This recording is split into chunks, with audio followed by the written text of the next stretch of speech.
Now, a friend told me of Sue Gerhardt's book, Why Love Matters, and I spoke of it to Julia, and you find her in the barber shop next to her library. Okay, so Julie, you've been tidying me up for some time, and knowing of Jasmine, I was interested in your whole experience of being a mother. Then I found Sue Gerhardt's book, Why Love Matters, and in it emphasizes the need in the first 2 years of a child's life that she is really loved and cared for, so that her own brain develops. Before she knows nothing about it, but the brain develops, and therefore she learns that her feelings are okay, and that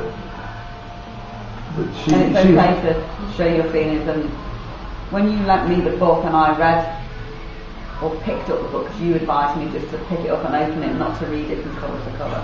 It's normal to me that you just treat a child like that you kiss them, you hug them, that's just normal. And as you said to me, that is the start of their development in their brain. If they've got that, which to me, as we've discussed, was normal, if she's got that to start off with in her life, well, hopefully, she will show her feelings and should be quite an open little girl, because I've always shown her kisses and hugs and love and affection, and that's just normal to me, what you do for children. And you see, the surprise to me was that you took it as normal, something which was a surprise, and then we got on to the whole idea of being normal people, and that you're a normal person.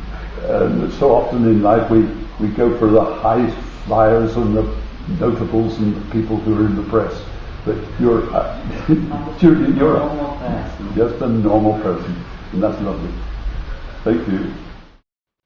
Now, the key passage which keeps coming back is this importance of the child being cared for and loved in the first 2 years of her life, or his life, and with that the child learns that her feelings are okay, and that she is in an intimate relationship.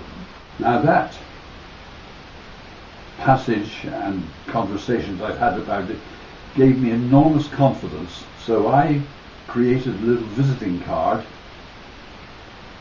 a copy of the book, and on the back a little message from me. Now, I found that I can give these cards to people I meet in the street or in the supermarket or wherever, where I find that the child is obviously enjoying the parenting he or she is receiving. And you can tell that by I can tell that by the sheer confidence of the child to look at me and engage with me.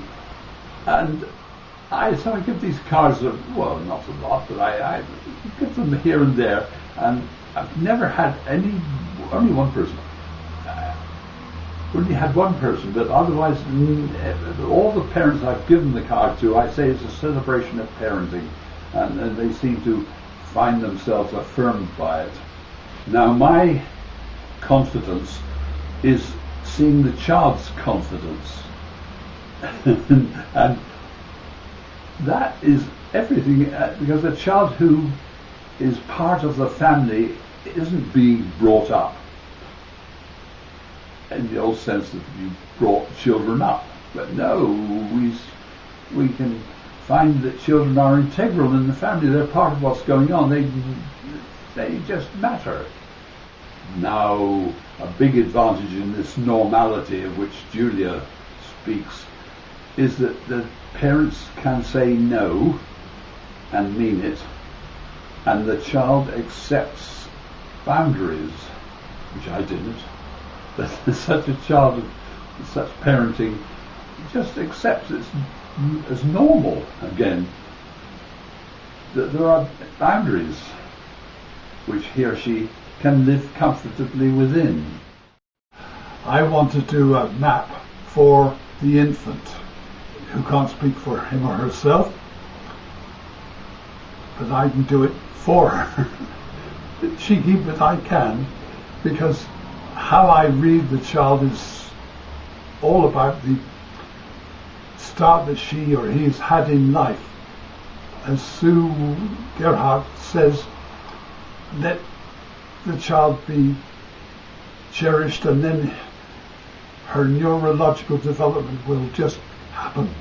So the child grows up used to the idea that her feelings are okay, and used to the idea that she's in an intimate relationship.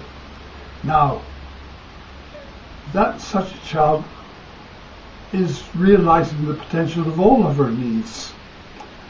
Her needs of security and affection.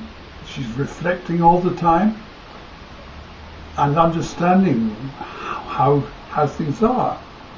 She's obviously aware that she's part of what's going on. She's participating, and her own sense of identity is just growing. Now, if, however, the child doesn't enjoy such a start, then I know what that's like, because the child grows up not at all secure. She's fretful and not sure of the affection that she